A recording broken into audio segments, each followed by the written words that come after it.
Andrew Warola est né le 6 août 1928 dans un 2 pièces du ghetto de Pittsburgh de Julia et Andrzej Warola, immigrants carpates du village de Mikowa en Slovaquie, dans l'ancienne Tchécoslovaquie. Le père d'Andy, un ouvrier du bâtiment, rejoint d'autres travailleurs des Carpates qui avaient quitté la circonscription pauvre et menacée de leur ville natale, Mikowa. Ils trouvent du travail à Pittsburgh où leur vie se déroule autour de l'église catholique byzantine. Andy, le cadet des 3 garçons de Julia et Andrzej, est baptisé dans l'église catholique byzantine de St. John's Chrysostom, la paroisse de ses parents.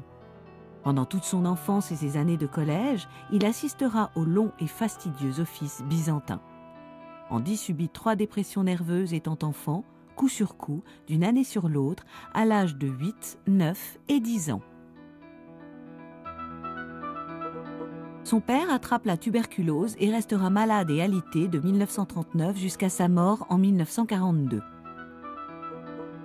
Ses 2 frères aînés étant la plupart du temps absents, Andy reste donc seul chez lui, aux côtés de sa mère. En seconde, il suit les cours de dessin gratuits du samedi au Carnegie Museum. Les cours au Carnegie sont pour Andy sa première ouverture sur l'art traditionnel. À l'âge de 16 ans, il est admis au Carnegie Institute de Technology au département peinture et dessin. À l'obtention de son diplôme, il gagne New York. Tout au long des années 1950-1960, Warhol exécute un grand nombre de projets comme dessinateur publicitaire et dans l'illustration de livres. Il devient alors un illustrateur en vogue très recherché. Dans les années 60, Andy exécute ses premières peintures populaires, le pop art, qui lui apportera rapidement la notoriété. Parallèlement, il étend son intérêt artistique vers d'autres recherches. En 1963, tout en faisant des films, il travaille à ses peintures pop et en 1966, il s'associe avec un groupe de musique rock, le Velvet Underground. En novembre 1963, Warhol déménage tout son atelier de peinture dans un loft de la 47e rue Est, qui deviendra bientôt la Factory. Imprégné de l'art de Warhol, de musique, d'une activité bourdonnante, la Factory attirera les artistes, les lycéens, les célébrités, les bas-fonds new-yorkais et les photographes qui témoigneront de cette période. La célébrité de Warhol se change dans les années 60 en notoriété. C'est durant cette période, le 3 juin 1968, qu'une ancienne admiratrice de ses films, Valérie Solanas, fait son entrée à la Factory et lui tire coup sur coup 3 balles dans le corps. La productivité de Warhol pendant les années 70 sera extraordinaire. Sérigraphie, magazine, interview et la rédaction de son livre « La philosophie d'Andy Warhol ». Ceci ne l'empêche pas de devenir en même temps un styliste recherché qui travaille avec les meilleurs architectes et leurs clients. D'une manière significative, 10 ans avant sa mort, il débute la création des peintures crânes en 1976 et termine en 1986 avec la série de tableaux sur la scène. Ces 10 dernières années, Warhol travaille sur le thème de la mort et de la décomposition jusqu'à la résurrection. Peu de temps auparavant, les médecins avaient diagnostiqué chez Warhol des problèmes de vésicule biliaire et suite à une douleur abdominale persistante, il est admis dans un hôpital de New York. L'opération le lendemain de son admission réussit, mais son état s'aggrave durant la nuit, il devient bleu et son cœur s'affaiblit. L'équipe des urgences ne peut le ranimer. Warhol est déclaré mort le dimanche 22 février 1987 au matin. Salon des Warola, 1946-47. Cette peinture du salon familial, une des premières de Warhol, montre le crucifix sur le manteau de la cheminée. Il ne représente pas les images pieuses de sa mère, mais il pose la croix des funérailles de son père sur la cheminée, là où il l'a toujours vue. Voilà pourquoi la première expérience artistique d'Andy sera l'art religieux. Pour lui, l'art et la religion seront liés dès son plus jeune âge. La mère et l'enfant, 1948. Le traumatisme de la maladie et la mort de son père, l'opération en urgence de sa mère suite à un cancer et sa convalescence pénible, ajoutées à une enfance solitaire et confinée, furent les causes des 3 dépressions nerveuses d'Andy qui le laissèrent à jamais avec cette peur latente de la mort et du malheur. Ce premier dessin d'une mère et son enfant montre à quel point l'artiste est attaché à cette tendre et protectrice relation entre la mère et l'enfant. L'enfant s'accroche à elle, mais regarde prudemment et peureusement vers nous. Main en prière, année 1950.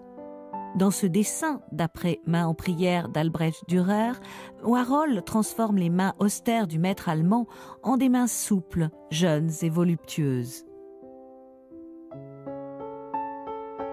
Sans titre, Main en or avec crèche, 1957. Cette magnifique toile de Warhol, d'une main tenant la crèche, montre autant l'originalité imaginative de Warhol que sa connaissance évidente de l'art ancien. En effet, dans cette crèche, la Vierge est assise au fond, avec le corps nu du Christ nourrisson couché sur ses genoux, comme dans la Vierge de l'Humilité que l'on voit dans l'art du XIVe siècle à Sienne.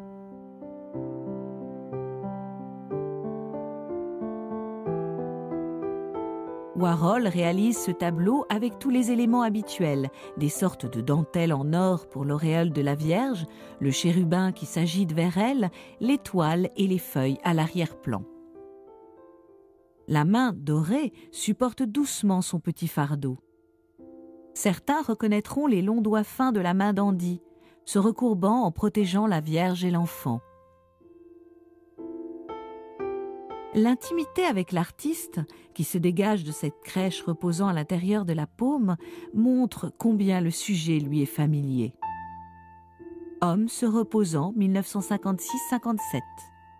Warhol accepte tout à fait son homosexualité et dès les années 50, il produit des dessins et des illustrations qui sont d'une magnifique technique et d'une sensibilité gaie dans ce côté espiègle, enjoué mais adroitement suggestif. Cette toile fait partie de la série des dessins sur l'érotisme homosexuel, témoignage sur la beauté et la sensualité narquoise du tracé. Sans titre, carte, 1958. Les premiers dessins de Warhol sur la religion viennent de la période où il travaillait à New York en tant que dessinateur publicitaire. Pour Tiffany's, il s'agira de dessins pour des cartes de Noël. Plusieurs charmants dessins d'étoiles montrent des variations fantaisistes de Warhol sur ce thème The Star of Wonder qui vient d'un refrain familier d'une chanson de Noël. Des oiseaux de couleurs étincelantes se rassemblent pour former une étoile.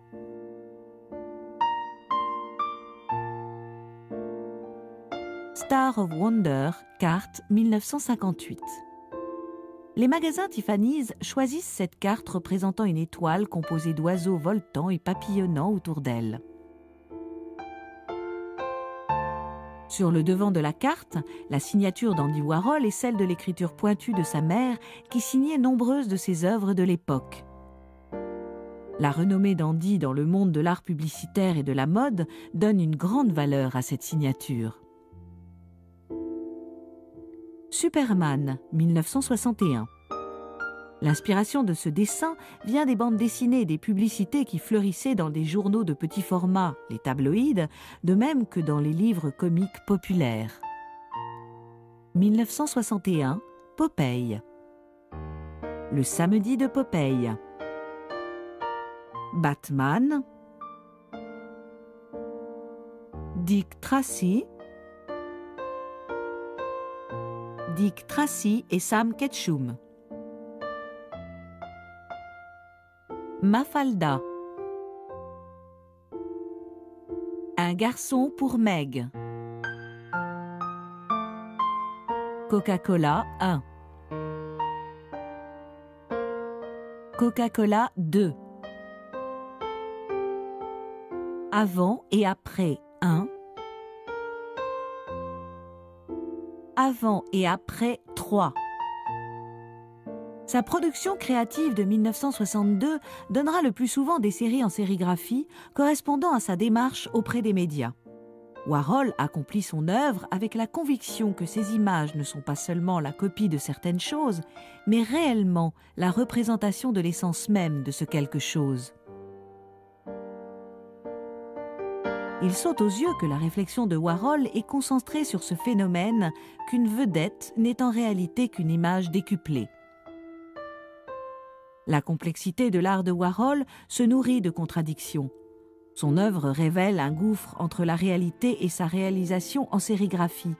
Mais en même temps, elle balaye la différence et parvient à ce simple fait, l'image et la réalité ne font plus qu'une. La présence et l'absence se mêlent l'une à l'autre. Ce qui est ébauché semble entier, et ce qui est entier semble ébauché. 1962, 1962. Faites comme chez vous la marine. Faites comme chez vous les fleurs. Faites comme chez vous le violon. Faites comme chez vous le paysage. Pas de danse 4. Pas de danse 3. Pas de danse 6. Billet de $1 silver certificat. 1962. Le petit format de Campbell Soup sera le premier essai de Warhol pour les séries de peinture pour lesquelles il utilise une répétition d'images d'un même motif, mais avec des couleurs différentes. 1962. Déchirure sur canette de Campbell Soup, bœuf légumes. Déchirure sur canette de Campbell Soup au poivre. Boîte de Campbell Soup. 100 canettes 1962. Sur cette grande œuvre, 100 canettes, sur laquelle il se sert de photographies pour la première fois ainsi que pour billets de $1, Warhol expérimente la grille comme un arrangement dans une série de compositions dans le tableau. Les canettes et le dollar s'étalent sur la toile et semblent aussi abstraites dans leur système de coordination verticale ou horizontale. 1962, billet de $1 recto verso. Bouteille de Coca-Cola verte.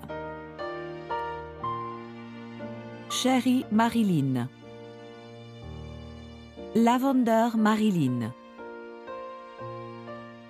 Warren. Troy, 1962. La répétition régulière des images dans ce travail montre bien le chemin parcouru par Warhol dans sa technique sur la sérigraphie. Les images en noir et blanc diffèrent des autres uniquement du demi-ton dans lequel chacune d'elles a été imprimée.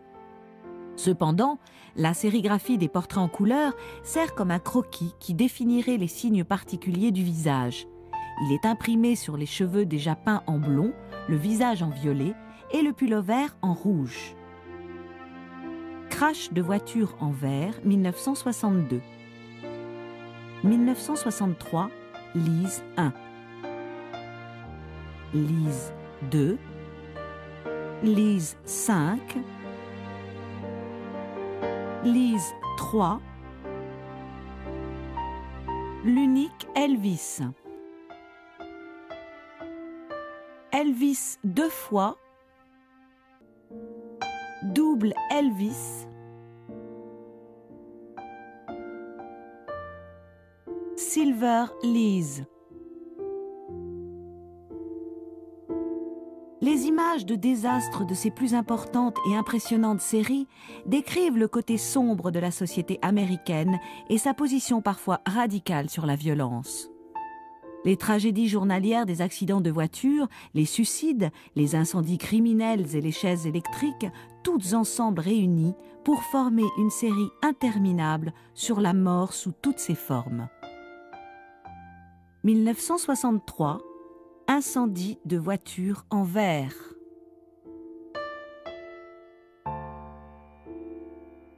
Crash de voiture en orange. Crash de voiture argent. Belle vue 2. Suicide, homme pourpre sautant. Désastre noir et blanc. Dans beaucoup de ces peintures, l'uniformité de la composition se trouve interrompue, aussi bien par les chevauchements et les parties noircies, comme pour raconter une histoire, que par le mouvement cinématographique. Cependant, avec une analyse plus profonde, cette sensation de temps est tout aussi trompeuse que dans ses premiers films, car ce sont toujours les mêmes projectiles et les mêmes images en sérigraphie. 1963, Suicide, chute d'un corps. Désastre en orange 5. Funérailles de truands. Chaise électrique bleue. 1962, crash de voiture optique. Crash de voiture argent. Suicide 1963. La toile représente un modèle de 23 ans sautant de la plateforme de l'observatoire de l'Empire State Building et qui va à la rencontre de sa mort. La première fois que l'on voit cette peinture de 3 mètres sur 2, c'est cette forme noire, indéfinie avec sa masse ondulante mise en valeur, qui absorbe l'attention des observateurs. Puis les multiples reproductions paraissent s'éclaircir. Le modèle est serein et entier dans la mort, sur le toit d'une voiture, son visage calme, son corps détendu, sa main gantée de blanc effleurant ses perles. Comme le regard descend vers le bas du tableau, les images deviennent moins claires et moins imbriquées, laissant des surfaces blanches en périphérie. En dernier lieu, 5 images sont surimprimées, accélérant le rythme et rendant le visage et le corps de ce joli modèle de plus en plus illisibles, jusqu'à ce que, un peu plus bas, elle soit perdue dans un dessin de formes noires et légères. Désastre couleur lavande, 1963. La photo représente une pièce vide, à l'exception de la chaise électrique qui se trouve presque au centre sous la lumière. Le seul autre objet visible est ce signe à droite réclamant le silence. Sur ce tableau, la répétition de l'image est symétrique, 3 en largeur et 5 en hauteur. Un jour spectral éclaire la droite de l'image, tandis qu'une ombre noire, peu à peu, se glisse dans la lumière et encercle désormais presque toute la pièce, rendant plus visible le signe sollicitant le silence. Mais les ténèbres sur la droite semblent moins une négation de l'image qu'une sorte de code, une méditation sur la mort. 1964, les fleurs. C'était la semaine 1. 4 pieds de fleurs. Rouge Jackie. 12 Jackie. 9 Jackie. Boîte Brio 3C off, boîte de Kellogg's Cornflakes, boîte de jus de pomme Motte. Boîte Brio, boîte de sauce tomate Campbell's. Shot Sage Blue Marilyn. Les 4 peintures précédentes de Marilyn, appelées les Shot Marilyns, sont aujourd'hui les icônes de Warhol. La couleur des cheveux, le visage et les lèvres s'associent avec maîtrise au noir de la sérigraphie. 1964, Shot Light Blue Marilyn. Shot Orange Marilyn. Shot Rouge Marilyn. Turquoise Marilyn. Fleurs. Fleurs. 2 pieds de fleurs. 1965, canette de soupe Campbell's en couleur. Canette de soupe Campbell's en couleur. Canette de soupe Campbell's en couleur. Canette de soupe Campbell's en couleur. 1967, double autoportrait.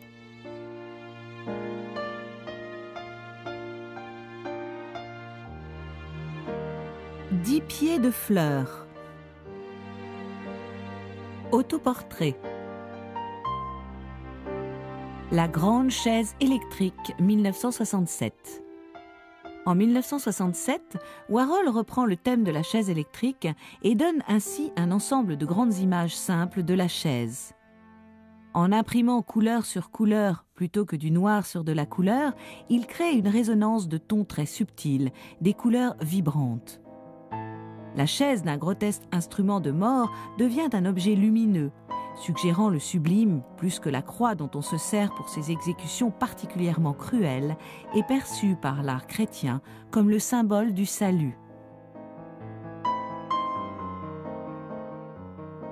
Mao, 1972. Mao, 1972. Katie Jones, 1973. Le portrait de Katie Jones, avec son regard fixe et droit devant, semble un discret rappel des yeux des portraits funéraires égyptiens Fayoum. Exécutés pour remplacer les anciens masques des momies, les portraits Fayoum étaient probablement peints avant la mort de la personne, ce qui explique cette expression si intense de la personnalité de l'individu. Les yeux de Katie Jones, comme ceux des portraits du Fayoum, sont fixes, arrêts sur image, au moment où ils furent capturés. Portrait de Julia Varola, 1974. La faucille et le marteau, 1976. Ces séries sur La faucille et le marteau représentent un cycle toujours en mouvement sur des natures mortes dans lesquelles les objets et leur ombre provoquent un fascinant malaise. 1976, La faucille et le marteau. La faucille et le marteau. La faucille et le marteau. La faucille et le marteau. La faucille et le marteau. Crâne, 1976. En 1976, Warhol peint toute une série sur les crânes.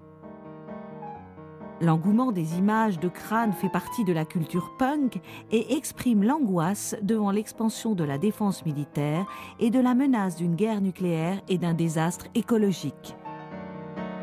Les couleurs des crânes choquent totalement par leur éclat, leur originalité et les juxtapositions inattendues. Un crâne rose contre un arrière-plan vert, turquoise et abricot. Un crâne beige qui lance une ombre noire et écarlate sur un fond vert olive et bleu pan, et un autre bleu gentiane avec une ombre jaune jonquille sur un fond noir métallique. L'emplacement du crâne varie, tout comme la forme des ombres et l'expression d'un grimaçant sourire diffèrent dans chaque peinture, même s'il a été imprimé partout avec le même écran. Les peintures de crâne n'étonnent pas seulement par leur dimension, mais aussi par les subtils coups de pinceau et la coloration qui donne à ce macabre sujet une poésie inattendue et une beauté saisissante.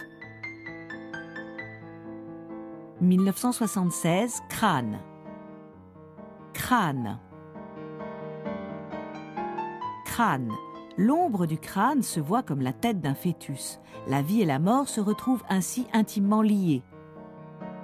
Warhol accentue subtilement la forme de l'ombre noire du fœtus en la plaçant contre une seconde ombre colorée qui l'encercle et la fait exploser contre le fond sur lequel est posé le crâne. Le commencement de la vie, le fœtus avec sa tête bombée et son petit nez minuscule, contraste avec l'immense et grimaçant sourire du crâne et le noir de ses orbites vides. Autoportrait, photo Polaroid, 1977. Sur cette photo, le vide profond des orbites creuses du crâne rend plus frappante encore l'expression complexe des yeux de Warhol. Cette impression de peau crayeuse, colorée et brillante chère à Warhol s'obtient par le maquillage. Même si son regard ne se tourne pas vers le spectateur, ses lèvres entr'ouvertes, avec peut-être l'ébauche d'un sourire, suggèrent une familiarité qui n'est pas habituelle dans ses autoportraits. Le crâne grimaçant sur ses épaules, retenu par sa main, semble en grande conversation avec l'artiste. Autoportrait avec crâne, 1978. Quand Warhol eut 50 ans, il réalise cette série basée sur une de ses photos. Warhol peint librement sur la toile, le jaune, le bleu, le rouge et le blanc, puis il imprime les propres traits de son visage et ceux du crâne en noir. Qui des deux, Warhol ou le crâne, apparaît le plus spectral sur cette peinture? Le visage de l'artiste semble se désintégrer sous nos yeux. Peinture oxydée, 1978. Peinture oxydée, 1978. Ombre, 1978. Quand elle fut accrochée, bord à bord, dans une grande galerie, cette peinture s'écoula en rythme autour des 4 murs, englobant les visiteurs de brillants éclats de couleurs dans la répétition de cette image de flamme posée sur un arrière-plan d'un noir profond. Ombre, détail, 1978. Une deuxième image, un triangle adouci par un côté flou et 2 surfaces verticales inclinées, répétée maintes et maintes fois, généralement avec une couleur éclatante contre du noir, turquoise, abricot, rouge écarlate, un gris vif et cendré, ou un doux vert printanier. Les ombres envahissent les murs, créant un monde de la nuit. Un kaléidoscope qui évolue de l'éclatante et pleine couleur du jour vers l'ombre noire du soir pour tomber dans les ténèbres de la nuit. Ombre, 1978. Grande rétrospective, 1979.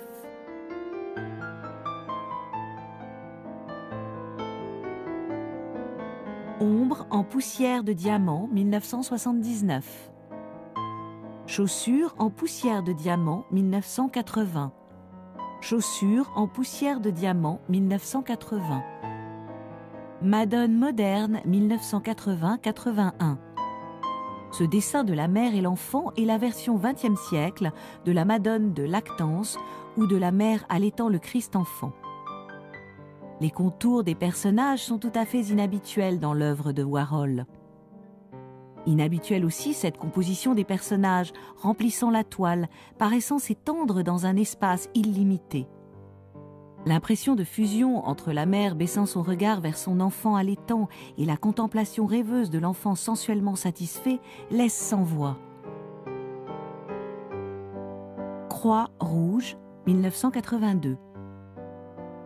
Rien dans les travaux précédents de Warhol ne prépare l'observateur à cet étonnant et immense tableau religieux, cette croix écarlate. Sa grandeur, sa résonance spirituelle et sa beauté abrupte impressionnent. La croix incandescente s'élève contre un arrière-plan noir et satiné. Le doux tracé de la peinture noire le long du rebord de la croix la délimite et l'introduit dans l'oppressante couleur noire. Croix jaune, 1982. Warhol, avec son sens habituel de l'extraordinaire, réalise une peinture plus haute qu'un adulte moyen et d'une largeur supérieure à l'envergure de ses bras. Ainsi, la croix est suffisamment grande pour supporter un corps d'adulte, mais plutôt que d'évoquer la croix de la crucifixion du Christ, cette croix semble éthérée, comme si elle gravitait en lévitation devant l'observateur. Cette peinture ébouriffante et gaie coupe le souffle. Croix 12, 1981-82. Des petites croix de bois comme celles que l'on possède chez soi, de toutes les couleurs, bien arrangées en rang et en colonnes. Elles évoquent les croix toutes simples des cimetières militaires, rang après rang, association d'idées avec la guerre civile espagnole.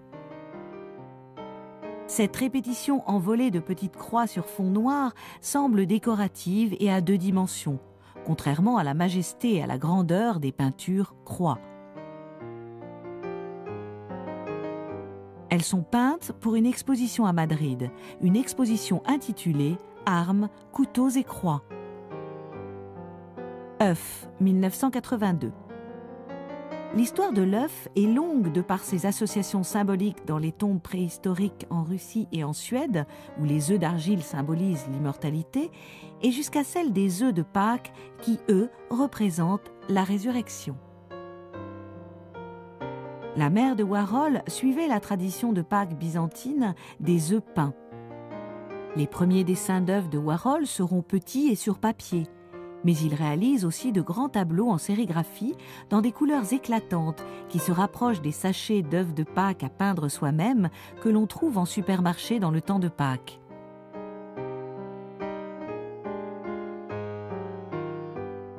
Ces peintures possèdent un style stupéfiant dans l'objet et le fond, qui semble fusionner dans un balancement vertigineux.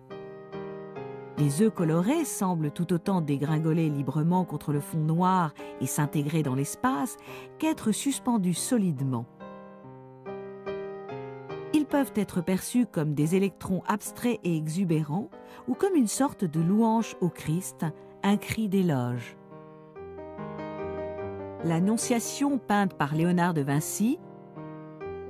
Les arrangements de Warhol sur cette peinture de la Renaissance sont tels qu'ils rendent le sujet original presque illisible. Il remplace la palette de couleurs délicates et sombres des maîtres de la Renaissance par une cacophonie de couleurs fluorescentes qui heurtent tout autant qu'elles ravissent notre regard. Détail d'une peinture de la Renaissance, Léonard de Vinci, l'Annonciation, 1984. La toile initiale montre l'ange Gabriel agenouillé sur l'herbe fleurie devant la Vierge assise à un lutrin massif et travaillé. Warhol supprime le premier plan et les personnages et attire l'attention sur le paysage par cette montagne triangulaire violette qui symbolise l'expression des mains de Gabriel et de la Vierge. La main de l'ange est tendue et pressante, tandis que les doigts de la Vierge sont étalés, sa main reposant sur le coin du lutrin. Warhol utilise une brillante et lumineuse couleur, à l'inverse des couleurs sombres, et les imprime en 4 différentes combinaisons colorées, chacune d'elles étonnamment originale. Détail d'une peinture de Piero della Francesca, la Madone del Duca da Montefeltro, 1472, 1984. Nous voyons une voûte de l'architecture de la Renaissance illuminée par un coquillage suspendu sur son fond qui ressemble par une analyse surréaliste à un œuf d'autruche. Le coquillage dans sa forme fait penser à un utérus à l'intérieur duquel un grand œuf flotte devant nous. Détail d'une peinture de Paolo Uccello, Saint-Georges et le Dragon, 1460, 1984. La façon qu'a Warhol d'exprimer la princesse, les aiguillons, les ailes tachetées et la queue en tire-bouchon du dragon suggère des petits récits comiques plutôt qu'un épisode de la vie légendaire de Saint-Georges. Est-ce que Warhol veut nous montrer que les exploits héroïques, lot quotidien de la vie d'un saint, peuvent maintenant se trouver dans les bandes dessinées tout comme les exploits de Superman et Dick Tracy, qui sont la mythologie de notre siècle ? Détail d'une peinture de Piero della Francesca, Sainte Apollonia, 1984. Pour ce tableau, la fidélité de Warhol par rapport à la peinture originale est indéniable. L'image iconographique de face de Sainte Apollonia est à quelques détails près la réplique exacte de l'original. Même les craquements sur la surface de la peinture sont reproduits dans l'œuvre de Warhol. Sainte Apollonia, le saint patron des dentistes, qui, dit-on, eut sa dentition arrachée lors d'un assaut et a bien l'intention d'y remédier, se tient sereinement devant nous, tenant dans sa main une tenaille avec une de ses molaires. Rorschach, 1984. Rorschach, 1984. Raphaël 1, 6, 99, 1985. Ce tableau renvoie à la période pop art de Warhol par sa manipulation imaginative des images et cet ajout sans aucun rapport d'une étiquette de prix commerciale. C'est cette étiquette de prix éclatante en rouge et jaune qui accroche désagréablement l'observateur. Elle pend derrière la tête du pape Sixte et devant le bras du Christ enfant. Nous ne voyons pas le drapé du dessus, ni le rebord de la fenêtre, ni le ciel brumeux de Raphaël couvert de nuages, ni le chérubin potelé assis. À leur place, nous trouvons le jeu exubérant des lignes nerveuses de Warhol et la présence d'une seconde image, un Christ enfant en bas, d'un rose agressif posé de manière totalement illogique horizontalement. Heaven and Hell are just one breath away, 1985-86. Warhol réalise enfin des peintures dans lesquelles le secret de sa nature profondément religieuse apparaît dans son art. La Scène, 1986. La dernière grande œuvre de l'artiste, La Scène, de Léonard de Vinci, est commanditée par Alexandre Liolas, marchand d'art réputé en 1986. Il se sert des illustrations de l'encyclopédie de la peinture de Vinci qu'il réduit pour tracer des lignes de séparation qui n'ont rien d'artistique. En comparant l'illustration de l'encyclopédie avec une peinture de la série de Warhol, on voit combien l'artiste a suivi l'illustration du tableau initial.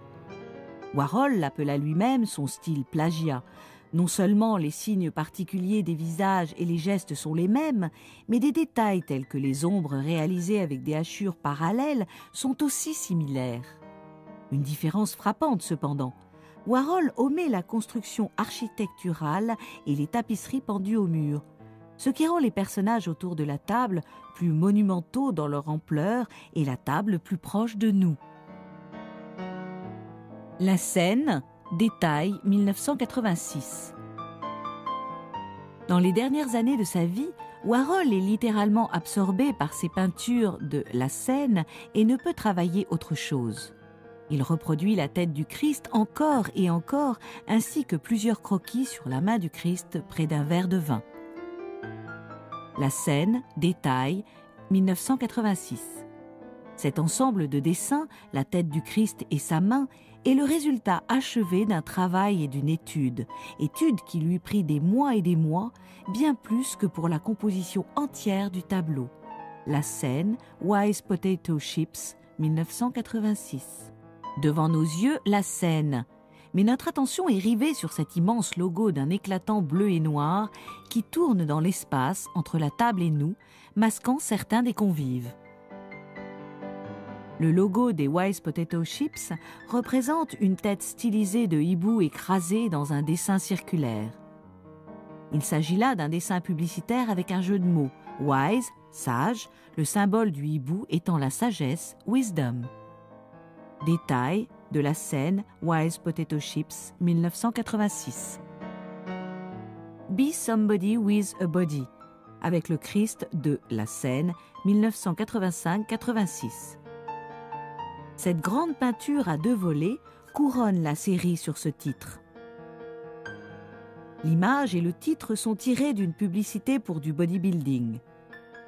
Ce jeune homme plein de vie, les bras croisés sur son torse nu, qui regarde vers l'avant en attente, sera repris souvent par Warhol. Le Christ, grand par la taille et le physique, semble atteindre le jeune homme de sa main gauche tendue, le reliant ainsi avec ce souriant jeune garçon dont la tête est entourée d'un halo de lumière. Les contours noirs du Christ sont gravés contre un arrière-plan blanc et phosphorescent qui contraste durement avec la surface noire entourant le culturiste. La luminosité de son corps et le rayonnement blanc entourant sa tête le fait apparaître comme transfiguré et fluorescent. Be Somebody with a Body, avec le Christ de La Scène, 1985-86.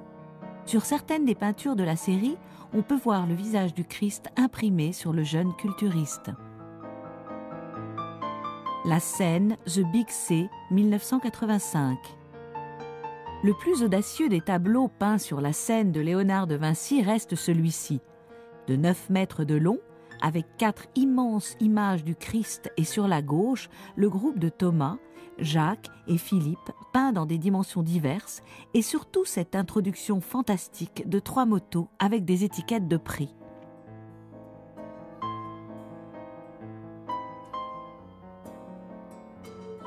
Les couleurs primaires, le rouge, le jaune et le bleu, mettent encore plus en valeur les étiquettes et la plus grande des motos.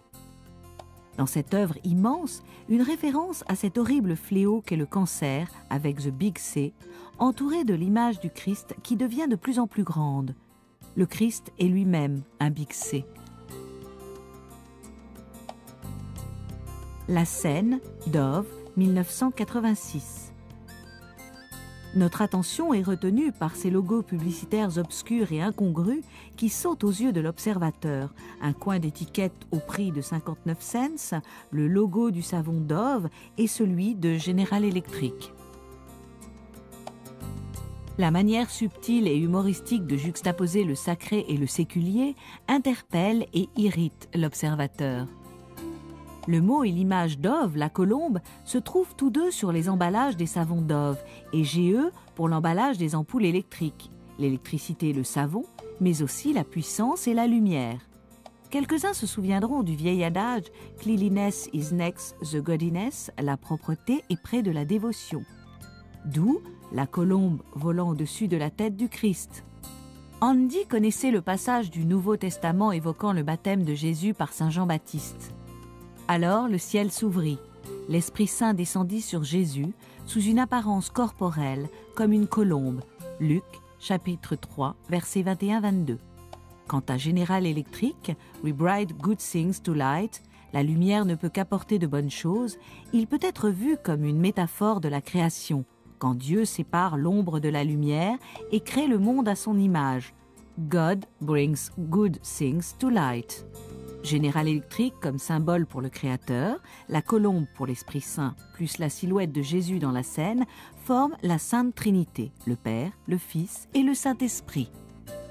L'étiquette de prix, tout s'achète, ou peut-être le sentiment que tout, au contraire, ne s'achète pas.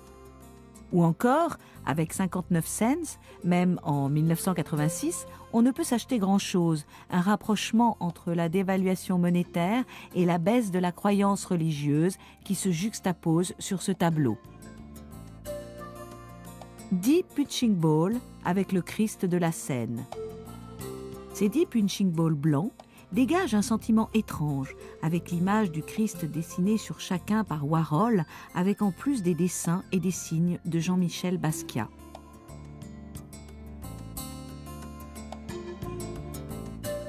Christ 112, temps, 1986. Dans cet immense panneau d'une répétition d'images, les signes particuliers du visage et les épaules du Christ perdent tout d'abord leur identité et deviennent un dessin abstrait. Mais pris séparément, les visages retrouvent leur identité, puis sont perdus à nouveau dans cette vague, donnant l'impression d'un semblant de chevauchement d'images. La répétition est une sorte d'incantation qui apporte à l'observateur attentif une lente mélodie visuelle. Warhol possède un sens aigu des formes et des dimensions. Dans ce tableau, il pousse les dimensions à leurs limites, suscitant l'idée que les images peuvent être reproduites au-delà de l'espace-temps, à l'infini. La Seine, rose, 1986. La première fois que l'on contemple la Seine rose, il se produit un moment de flottement en voyant 2 reproductions de l'original de Léonard côte à côte. Le rose ambiant de la Seine laisse aussi sans voix. Mais il est surprenant de voir à quel point rapidement la vue et les sentiments s'adaptent à cette double copie et à son ton rosé. La Seine rouge, 1986. Au premier abord, cette peinture rouge incandescente choque avec son panneau renversé, entouré à droite et à gauche par des panneaux à l'endroit. Les effets dérangent et inquiètent presque. La verticale prononcée au niveau de la nappe rouge et la légère ombre noire sous le tissu relient les panneaux de la composition. En regardant de gauche à droite, une horizontale noire et rouge suit un trajet de haut en bas de la toile, comme l'œil regarde de gauche à droite. Le rythme de ce va-et-vient s'accomplit dans un mouvement lent et lyrique. Détail de la scène, rouge. Camouflage, la scène, 1986. Le dessin de camouflage se répand de façon verticale, créant ainsi une sorte de cadre sur un cadre. Le camouflage couvre et voile partiellement les signes distinctifs du visage de Jésus, ainsi que les visages des deux groupes d'apôtres, à sa droite et à sa gauche. Dans les groupes, à chaque extrémité de la table, les images pulse de camouflage ajoutent des formes, des espaces aux tonalités lumineuses qui semblent faire ressortir les yeux de Simon ou Judas à l'extrême droite. L'apôtre Judas, le deuxième en partant de la droite, regarde anxieusement et attentivement vers nous. Les trois apôtres à notre gauche, Barthélemy, Jacques le Majeur et André, semblent aussi regarder le Christ avec une intense émotion. Détail de Camouflage, la scène, 1986. Dernier autoportrait, Camouflage, 1986. L'artiste utilise pour ce dernier autoportrait un dessin de camouflage, une grande image cadavérique à la perruque blanche, tragique regard de Warhol vers l'observateur, un regard déjà perdu dans le lointain. La scène, Christ, 1986. Cette image du Christ, une sérigraphie sur des morceaux de papier colorés qui sont ensuite collés à une feuille de papier épais comme arrière-plan, reste respectueuse et solennelle. Sans la présence des apôtres et du reste du tableau, le centre d'intérêt devient le Christ, ce qui l'intensifie. Nous prenons conscience de l'expression d'éloignement et de concentration intérieure de son visage et donc du contraste qui s'établit avec la position de ses mains tournées vers les autres. 60 scènes, 1986. Le spectateur ne peut fusionner avec ce tableau, qui ne peut être vu dans son ensemble qu'en s'éloignant du mur sur lequel est accrochée la toile. Alors seulement, il peut observer cette forme de grille, cette répétition d'images et s'acheminer pour examiner chaque image une à une. Comment sont-elles reliées ? Comment le noir à gauche et sur le mur du fond de ces pièces répétées provoque-t-il cette lumière sur le mur de droite et sur le Christ, reproduit 60 fois et qui semble phosphorescent ? 1986, la scène. Camouflage, Beiz. Joseph Beiz. Joseph Beiz. Autoportrait. Autoportrait. Squelette, 1987. La composition est faite de 4 photographies de squelettes collées les unes aux autres. Le dynamisme et la beauté du crâne des précédentes œuvres de Warhol contrastent par son état d'esprit et son moyen d'expression avec ces véritables squelettes déhanchés, noirs et blancs, en quête de quelque chose, leur passé de chair ou une identité pour leur marche anonyme. L'atelier d'Andy Warhol au moment de sa mort. La peinture marque un arrêt sur le temps où la présence de l'artiste semble presque palpable, avant l'inventaire et l'enlèvement de tous les objets. Programme de la messe commémorative pour Warhol à la cathédrale Saint-Patrick, 1987. Tous mes films sont artificiels, cependant, tout est en quelque sorte artificiel. Je ne sais pas où s'arrête l'artificiel et où commence le réel.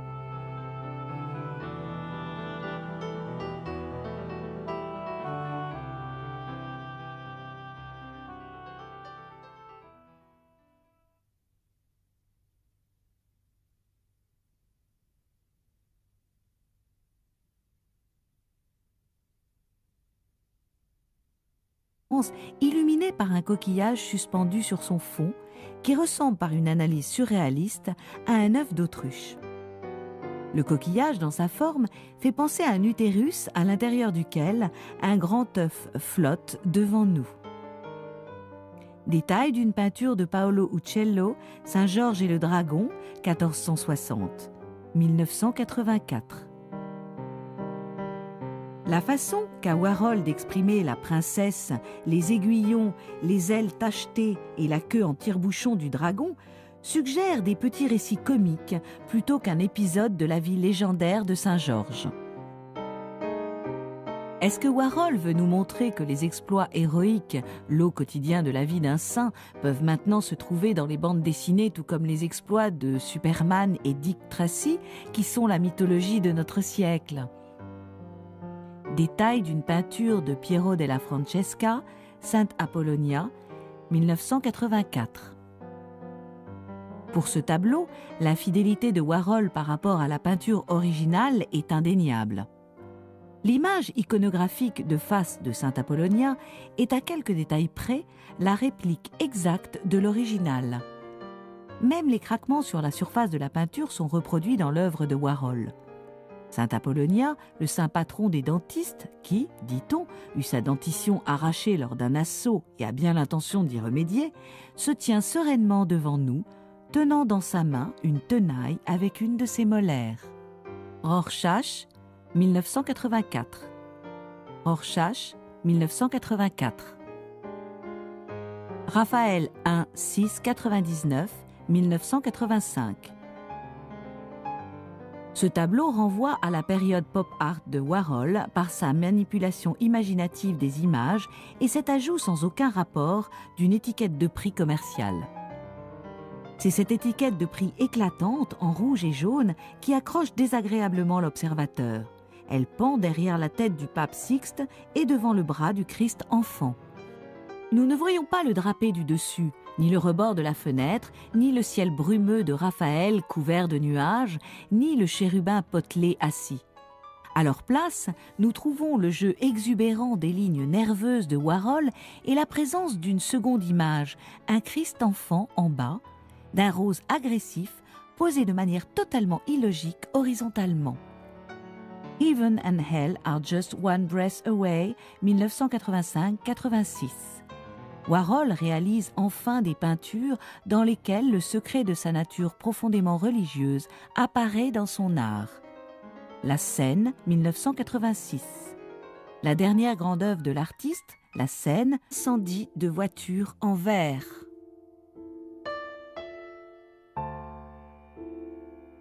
Crash de voiture en orange. Crash de voiture argent. Belle vue 2. Suicide, homme pourpre sautant. Désastre noir et blanc. Dans beaucoup de ces peintures, l'uniformité de la composition se trouve interrompue, aussi bien par les chevauchements et les parties noircies, comme pour raconter une histoire, que par le mouvement cinématographique. Cependant, avec une analyse plus profonde, cette sensation de temps est tout aussi trompeuse que dans ses premiers films, car ce sont toujours les mêmes projectiles et les mêmes images en sérigraphie. 1963, Suicide, chute d'un corps. Désastre en orange 5. Funérailles de truands. Chaise électrique bleue. 1962, crash de voiture optique. Crash de voiture argent. Suicide 1963. La toile représente un modèle de 23 ans sautant de la plateforme de l'observatoire de l'Empire State Building et qui va à la rencontre de sa mort. La première fois que l'on voit cette peinture de 3 mètres sur 2, c'est cette forme noire, indéfinie avec sa masse ondulante mise en valeur, qui absorbe l'attention des observateurs. Puis les multiples reproductions paraissent s'éclaircir. Le modèle est serein et entier dans la mort, sur le toit d'une voiture, son visage calme, son corps détendu, sa main gantée de blanc effleurant ses perles. Comme le regard descend vers le bas du tableau, les images deviennent moins claires et moins imbriquées, laissant des surfaces blanches en périphérie.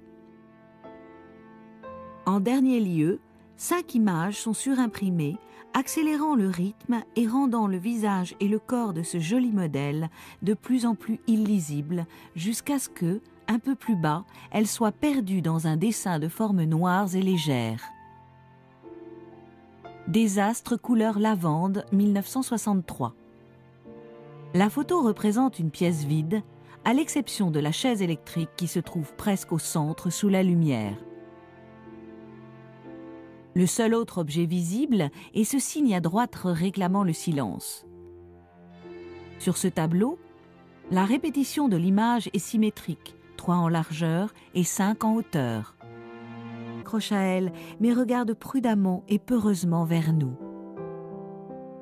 Main en prière, année 1950. Dans ce dessin, d'après Main en prière d'Albrecht Dürer, Warhol transforme les mains austères du maître allemand en des mains souples, jeunes et voluptueuses. Sans titre, Main en or avec crèche, 1957. Cette magnifique toile de Warhol, d'une main tenant la crèche, montre autant l'originalité imaginative de Warhol que sa connaissance évidente de l'art ancien. En effet, dans cette crèche, la Vierge est assise au fond, avec le corps nu du Christ nourrisson couché sur ses genoux, comme dans la Vierge de l'Humilité, que l'on voit dans l'art du XIVe siècle à Sienne.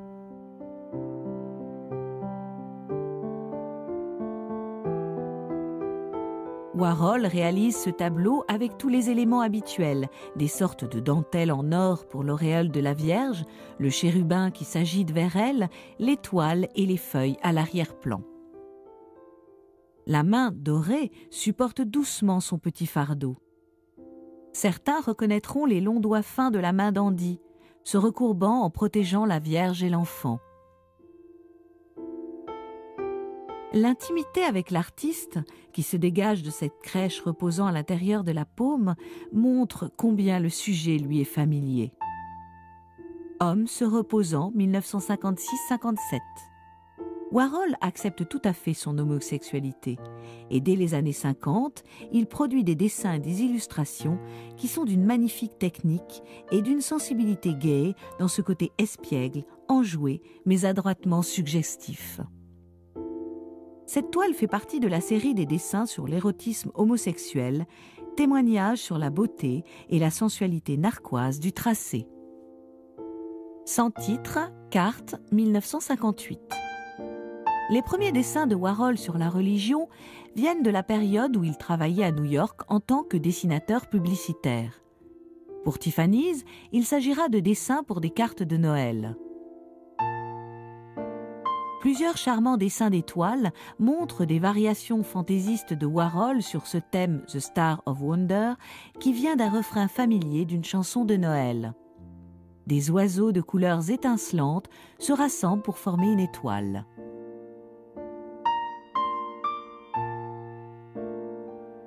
Star of Wonder, carte 1958. Les magasins Tiffany's choisissent cette carte représentant une étoile composée d'oiseaux voltants et papillonnant autour d'elle. L'église catholique byzantine de St. John's Chrysostom, la paroisse de ses parents. Pendant toute son enfance et ses années de collège, il assistera au long et fastidieux office byzantin. Andy subit 3 dépressions nerveuses étant enfant, coup sur coup, d'une année sur l'autre, à l'âge de 8, 9 et 10 ans. Son père attrape la tuberculose et restera malade et alité de 1939 jusqu'à sa mort en 1942. Ses 2 frères aînés étant la plupart du temps absents, Andy reste donc seul chez lui, aux côtés de sa mère. En seconde, il suit les cours de dessin gratuits du samedi au Carnegie Museum. Les cours au Carnegie sont pour Andy sa première ouverture sur l'art traditionnel. À l'âge de 16 ans, il est admis au Carnegie Institute de Technology au département peinture et dessin. À l'obtention de son diplôme, il gagne New York. Tout au long des années 1950-1960, Warhol exécute un grand nombre de projets comme dessinateur publicitaire et dans l'illustration de livres. Il devient alors un illustrateur en vogue très recherché.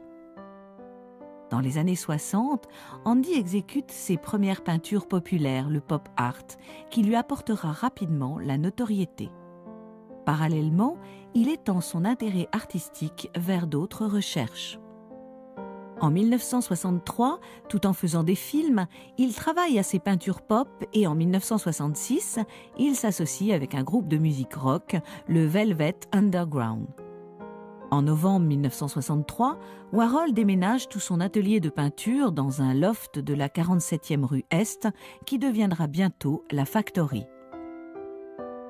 Imprégnée de l'art de Warhol, de musique, d'une activité bourdonnante, la Factory attirera les artistes, les lycéens, les célébrités, les bas-fonds new-yorkais et les photographes qui témoigneront de cette période. La célébrité de Warhol se change dans les années 60 en notoriété. C'est durant cette période, le 3 juin 1968, qu'une ancienne admiratrice de ses films, Valérie Solanas, fait son entrée à la Factory et lui tire coup sur coup 3 balles dans le corps. La productivité de Warhol pendant les années 70 sera extraordinaire. Sérigraphie, magazines, interviews et la rédaction de son livre « La philosophie d'Andy Warhol ». Ceci ne l'empêche pas de devenir en même temps un styliste recherché qui travaille avec les meilleurs architectes et leurs clients. D'une manière significative, 10 ans avant sa mort, il débute la création des peintures crânes en 1976. Faites comme chez vous, le violon. Faites comme chez vous, le paysage. Pas de danse, 4. Pas de danse, 3. Pas de danse, 6. Billet de 1 $, silver certificat. 1962. Le petit format de Campbell Soup sera le premier essai de Warhol pour les séries de peintures pour lesquelles il utilise une répétition d'images d'un même motif, mais avec des couleurs différentes. 1962. Déchirure sur canette de Campbell Soup, bœuf légumes. Déchirure sur canette de Campbell Soup au poivre. Boîte de Campbell Soup. 100 canettes, 1962. Sur cette grande œuvre, 100 canettes, sur laquelle il se sert de photographies pour la première fois ainsi que pour billets de 1 $, Warhol expérimente la grille comme un arrangement dans une série de compositions dans le tableau. Les canettes et le dollar s'étalent sur la toile et semblent aussi abstraites dans leur système de coordination verticale ou horizontale. 1962, billet de 1 $ recto verso. Bouteille de Coca-Cola verte. Cherry Marilyn. Lavender Marilyn. Warren. Troy, 1962. La répétition régulière des images dans ce travail montre bien le chemin parcouru par Warhol dans sa technique sur la sérigraphie. Les images en noir et blanc diffèrent des autres uniquement du demi-ton dans lequel chacune d'elles a été imprimée. Cependant, la sérigraphie des portraits en couleur sert comme un croquis qui définirait les signes particuliers du visage. Il est imprimé sur les cheveux déjà peints en blond, le visage en violet et le pullover en rouge. Crash de voiture en vert, 1962. 1963, Lise 1. Lise 2. Lise 5. Lise 3. L'unique Elvis. Elvis 2 fois. Christ et sa main est le résultat achevé d'un travail et d'une étude qui lui prit des mois et des mois, bien plus que pour la composition entière du tableau. La scène, Wise Potato Chips, 1986. Devant nos yeux, la scène. Mais notre attention est rivée sur cet immense logo d'un éclatant bleu et noir qui tourne dans l'espace entre la table et nous, masquant certains des convives. Le logo des Wise Potato Chips représente une tête stylisée de hibou écrasée dans un dessin circulaire. Il s'agit là d'un dessin publicitaire avec un jeu de mots. Wise, sage, le symbole du hibou étant la sagesse, wisdom. Détail de la scène Wise Potato Chips, 1986. Be Somebody with a Body, avec le Christ de la scène, 1985-86. Cette grande peinture à 2 volets couronne la série sur ce titre. L'image et le titre sont tirés d'une publicité pour du bodybuilding. Ce jeune homme plein de vie, les bras croisés sur son torse nu, qui regarde vers l'avant en attente, sera repris souvent par Warhol. Le Christ, grand par la taille et le physique, semble atteindre le jeune homme de sa main gauche tendue, le reliant ainsi avec ce souriant jeune garçon dont la tête est entourée d'un halo de lumière. Les contours noirs du Christ sont gravés contre un arrière-plan blanc et phosphorescent qui contraste durement avec la surface noire entourant le culturiste. La luminosité de son corps et le rayonnement blanc entourant sa tête le fait apparaître comme transfiguré et fluorescent. Be Somebody with a Body, avec le Christ de la scène, 1985-86. Sur certaines des peintures de la série, on peut voir le visage du Christ imprimé sur le jeune culturiste. La scène The Big C, 1985. Le plus audacieux des tableaux peints sur la scène de Léonard de Vinci reste celui-ci. De 9 mètres de long, avec 4 immenses images du Christ et sur la gauche, le groupe de Thomas, Jacques et Philippe, peints dans des dimensions diverses, et surtout cette introduction fantastique de 3 motos avec des étiquettes de prix.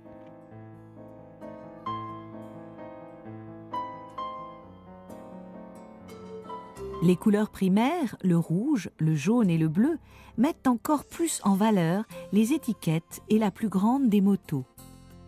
Dans cette œuvre immense, une référence à cet horrible fléau qu'est le cancer, avec The Big C, entouré de l'image du Christ qui devient de plus en plus grande.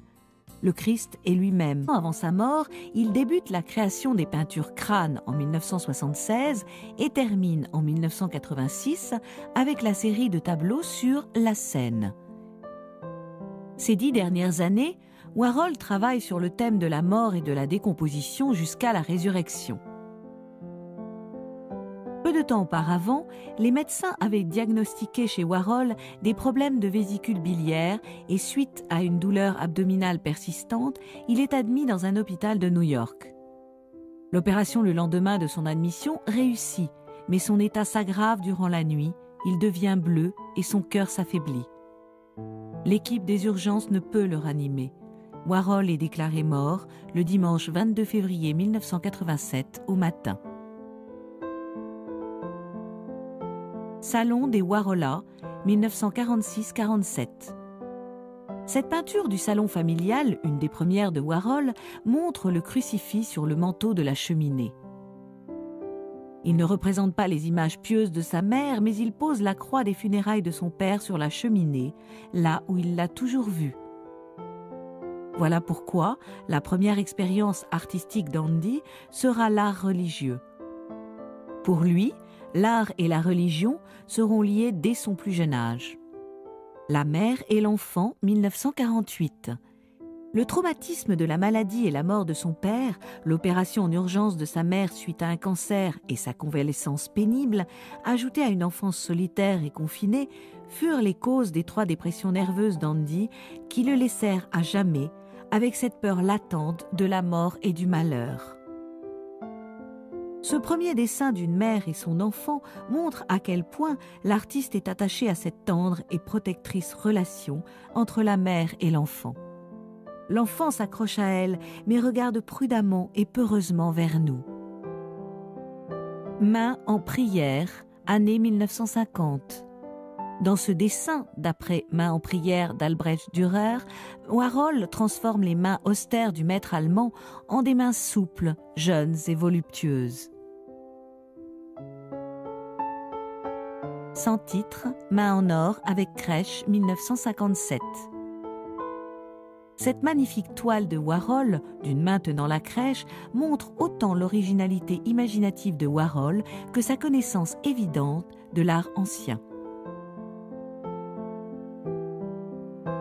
En effet, dans cette crèche, la Vierge est assise au fond, avec le corps nu du Christ nourrisson couché sur ses genoux, comme dans la Vierge de l'Humilité, que l'on voit dans l'art du XIVe siècle à Sienne.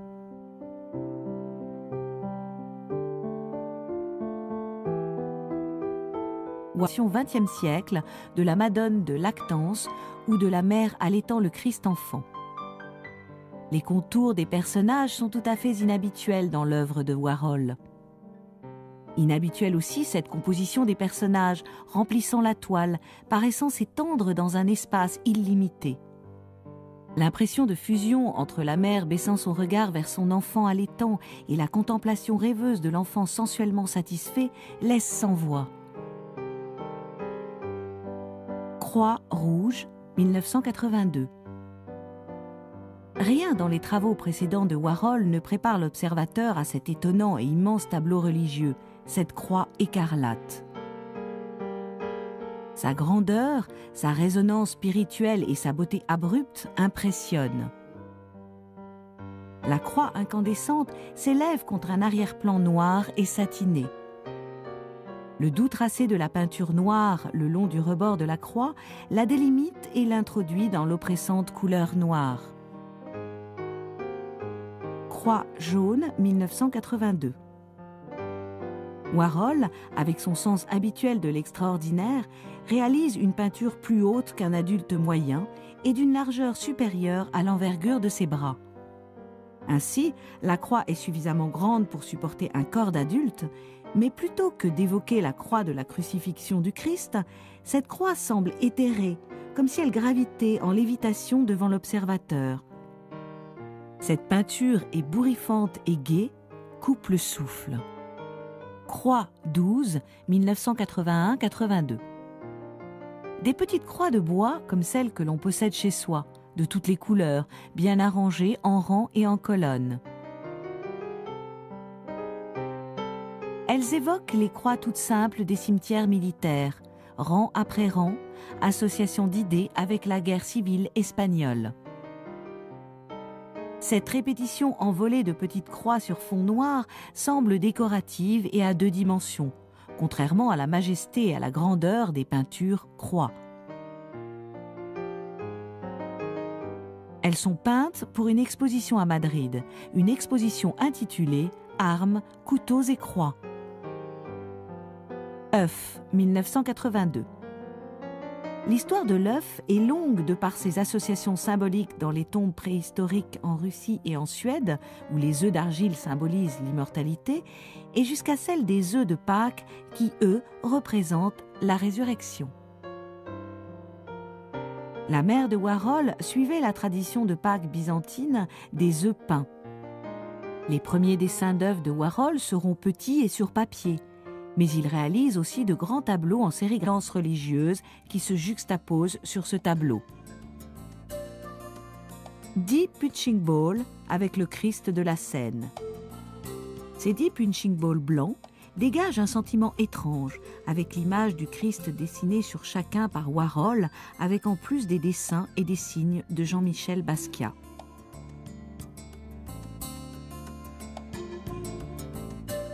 Christ 112, temps, 1986. Dans cet immense panneau d'une répétition d'images, les signes particuliers du visage et les épaules du Christ perdent tout d'abord leur identité et deviennent un dessin abstrait.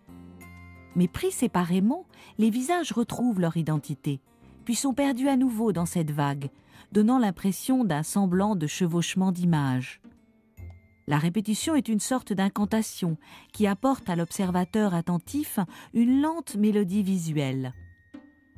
Warhol possède un sens aigu des formes et des dimensions. Dans ce tableau, il pousse les dimensions à leurs limites, suscitant l'idée que les images peuvent être reproduites au-delà de l'espace-temps, à l'infini. La Seine, Rose, 1986. La première fois que l'on contemple la Seine rose, il se produit un moment de flottement en voyant deux reproductions de l'original de Léonard côte à côte. Le rose ambiant de la Seine laisse aussi sans voix. Mais il est surprenant de voir à quel point rapidement la vue et les sentiments s'adaptent à cette double copie et à son ton rosé. La Seine rouge, 1986. Au premier abord, cette peinture rouge incandescente choque avec son panneau renversé, entouré à droite et à gauche par des panneaux à l'endroit. Les effets dérangent et inquiètent presque. La verticale prononcée au niveau de la nappe rouge et la légère ombre noire sous le tissu relient les panneaux de la composition. En regardant de gauche à droite, une horizontale noire et rouge suit un trajet de haut en bas de la toile, comme l'œil regarde de gauche à droite. Le rythme de ce va-et-vient s'accomplit dans un mouvement lent et lyrique. Détail de la Seine rouge. Camouflage, la Seine, 1986. Le dessin de camouflage se répand de façon verticale, créant ainsi une sorte de cadre sur un cadre. Le camouflage couvre et voile partiellement les signes distinctifs du visage de Jésus, ainsi que les visages des deux groupes d'apôtres, à sa droite et à sa gauche. Dans les groupes, à chaque extrémité de la table, les images pulsent de à un lutrin massif et travaillé. Warhol supprime le premier plan et les personnages et attire l'attention sur le paysage par cette montagne triangulaire violette qui symbolise l'expression des mains de Gabriel et de la Vierge. La main de l'ange est tendue et pressante, tandis que les doigts de la Vierge sont étalés, sa main reposant sur le coin du lutrin. Warhol utilise une brillante et lumineuse couleur, à l'inverse des couleurs sombres, et les imprime en 4 différentes combinaisons colorées, chacune d'elles étonnamment originale.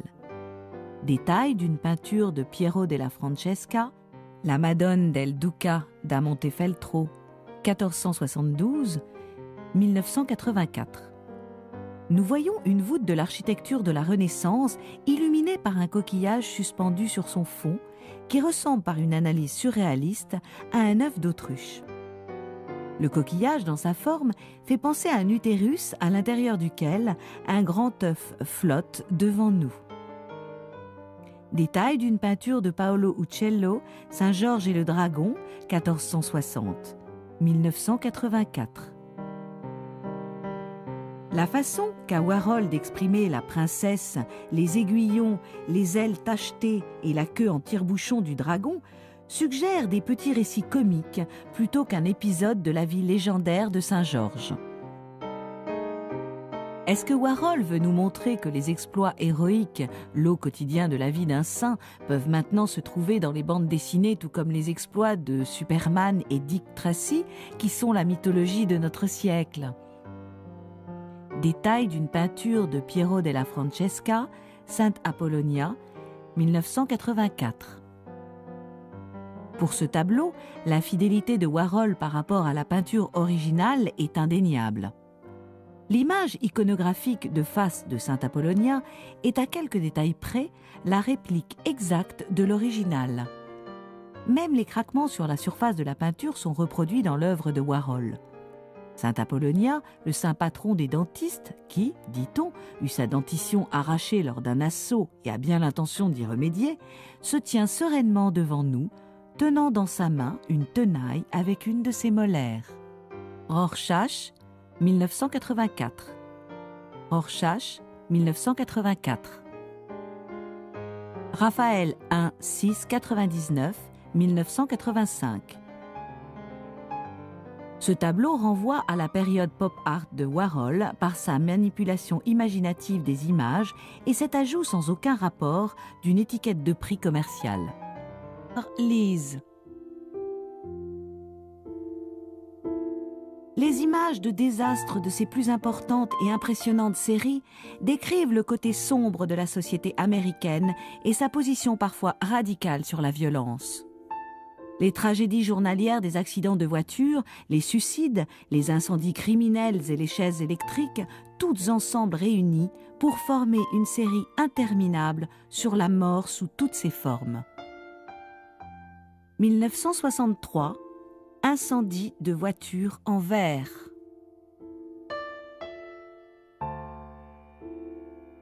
Crash de voiture en orange. Crash de voiture argent. Bellevue 2. Suicide, homme pourpre sautant. Désastre noir et blanc. Dans beaucoup de ces peintures, l'uniformité de la composition se trouve interrompue, aussi bien par les chevauchements et les parties noircies, comme pour raconter une histoire, que par le mouvement cinématographique. Cependant, avec une analyse plus profonde, cette sensation de temps est tout aussi trompeuse que dans ses premiers films, car ce sont toujours les mêmes projectiles et les mêmes images en sérigraphie. 1963, suicide, chute d'un corps. Désastre en orange 5. Funérailles de truands. Chaise électrique bleue. 1962, crash de voiture optique. Crash de voiture argent. Suicide 1963. La toile représente un modèle de 23 ans sautant de la plateforme de l'observatoire de l'Empire State Building et qui va à la rencontre de sa mort. La première fois que l'on voit cette peinture de 3 mètres sur 2, c'est cette forme noire, indéfinie avec sa masse ondulante mise en valeur, qui absorbe l'attention des observateurs. Puis les multiples reproductions paraissent s'éclaircir. Le modèle est serein et entier dans la mort, sur le toit d'une voiture, son visage calme, son corps détendu, sa main gantée de blanc effleurant ses perles. Comme le regard descend vers le bas du tableau, les images deviennent moins claires et moins imbriquées, laissant des surfaces blanches en périphérie. En dernier lieu, 5 images sont surimprimées, accélérant le rythme et rendant le visage et le corps de ce joli modèle de plus en plus illisibles, jusqu'à ce que, un peu